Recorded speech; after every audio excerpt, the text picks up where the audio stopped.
السلام علیکم ninth class بیٹا ہم موضوعاتی مطالعہ پڑھ رہے ہیں. اس میں سے آج ہم لاسٹ ٹاپک پڑھیں گے زکوٰۃ پیج نمبر 65 پہ. زکوٰۃ، فرضیت، اہمیت اور مصارف، یہ ہمارا اسلامیات کا لاسٹ موضوعاتی مطالعہ ہے. اس کو ہم نے 2 حصوں میں ڈیوائڈ کیا ہے. پہلے ہم پڑھیں گے فرضیت اور اہمیت اور پھر دوسرے حصے میں پڑھیں گے مصارف. تو آئیے اللہ کا نام لے کر شروع کرتے ہیں. زکوٰۃ، آج ہم پڑھیں گے فرضیت اور اہمیت. فرضیت، زکوٰۃ عربی زبان کا لفظ ہے. یہ زکیون سے لیا گیا ہے جس کے معنی ہے پاک ہونا، نشوونما پانا اور بڑھنا. یہ مالی عبادت ہے کیونکہ اس میں پیسہ خرچ ہوتا ہے، اس میں منی خرچ ہوتی ہے، لہٰذا یہ مالی عبادت ہے. دین اسلام کا اہم اور چوتھا رکن ہے. پہلا رکن کیا ہے؟ کلمہ طیبہ پڑھنا، دوسرا نماز، تیسرا روزہ اور چوتھا ہے زکوٰۃ، جو ایک صاحب نصاب مسلمان پر اپنے مال میں ایک خاص شرح کے مطابق فرض ہے.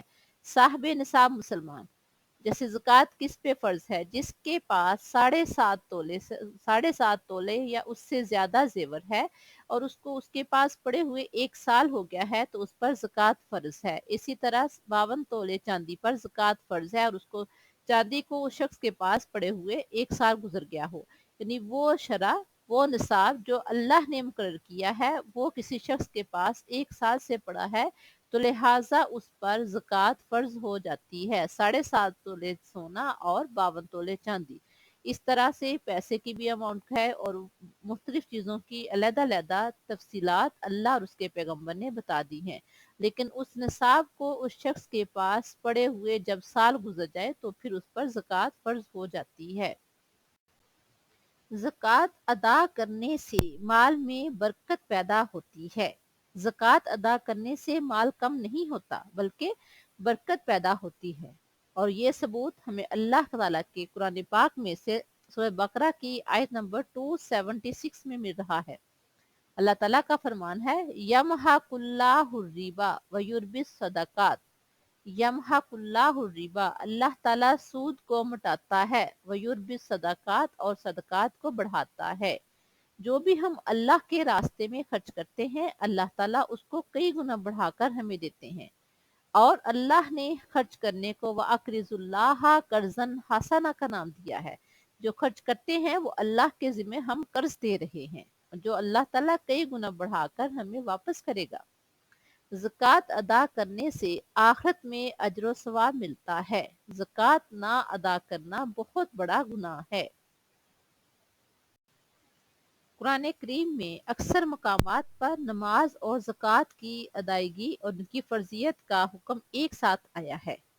اللہ تعالیٰ کا ارشاد ہے، سورہ بقرہ کی آیت نمبر 243 ہے، اقیم الصلاۃ و آتوا الزکوٰۃ، نماز قائم کرو اور زکوٰۃ ادا کرو. میں کچھ آپ کو مزید آیات بتاتی ہوں جس میں نماز اور زکوٰۃ کا اکٹھے حکم آیا ہے. جیسے سورہ بقرہ کی آیت نمبر 283 میں اللہ تعالیٰ کا فرمان ہے وَأَقِیمُوا الصَّلَاةَ وَآتُوا الزَّکَاةَ، اور نماز قائم کرو اور زکوٰۃ ادا کرو. اسی طرح سورہ بقرہ کی آیت نمبر 110 میں ہے وَأَقِیمُوا الصَّلَاةَ وَآتُوا الزَّکَاةَ، اور نماز قائم کرو اور زکوٰۃ ادا کرو. سورۃ النساء کی آیت نمبر 77 میں ہے وَأَقِیمُوا الصَّلَاةَ وَآتُوا الزَّکَاةَ، اور نماز قائم کرو اور زکوٰۃ ادا کرو.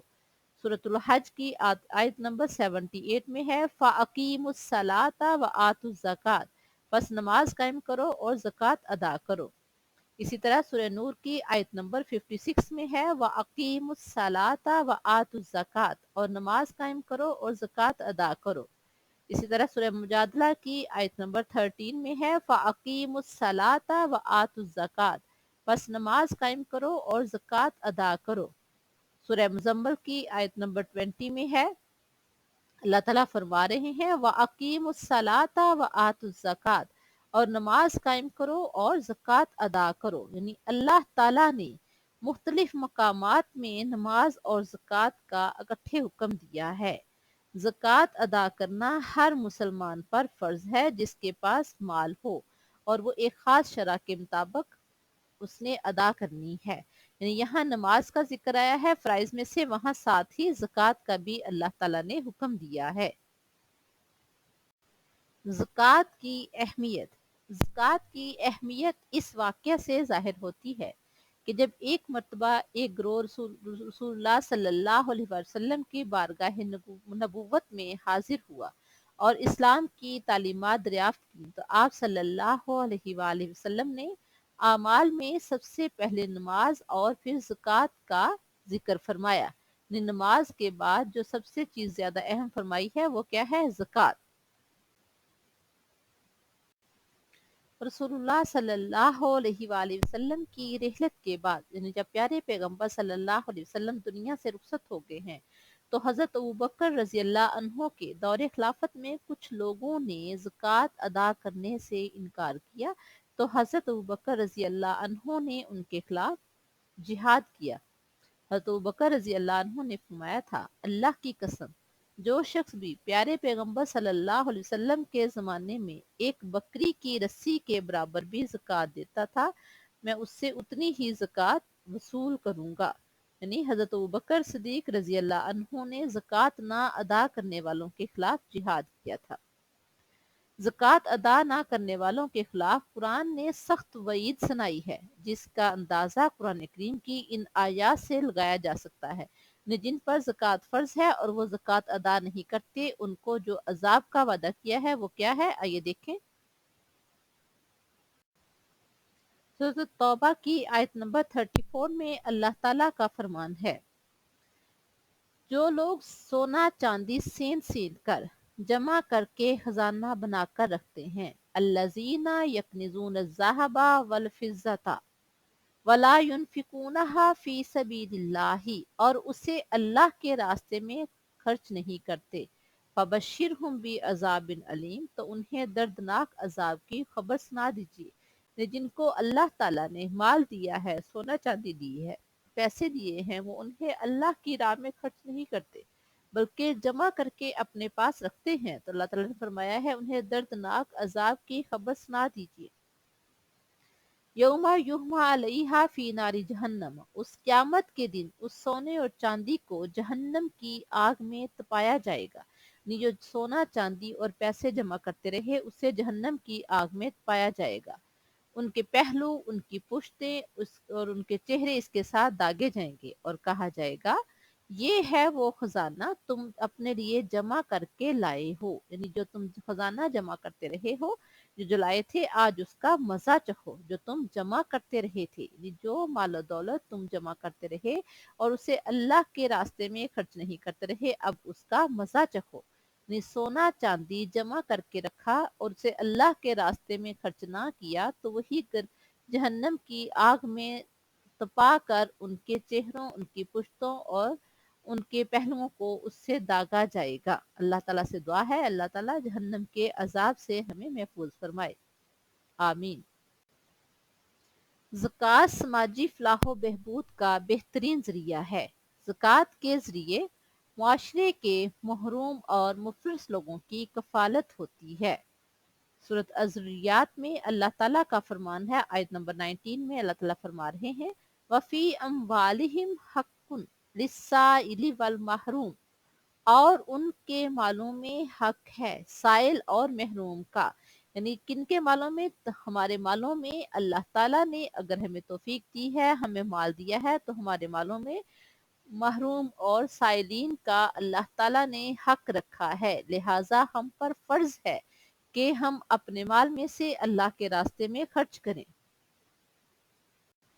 جب صاحب حیثیت انسان اللہ کے راستے میں خرچ کرے گا، تو اس طرح معاشرے میں نفرت و انتقام کی بجائے ہمدردی و احترام اور باہمی محبت کے جذبات کو فروغ حاصل ہوتا ہے۔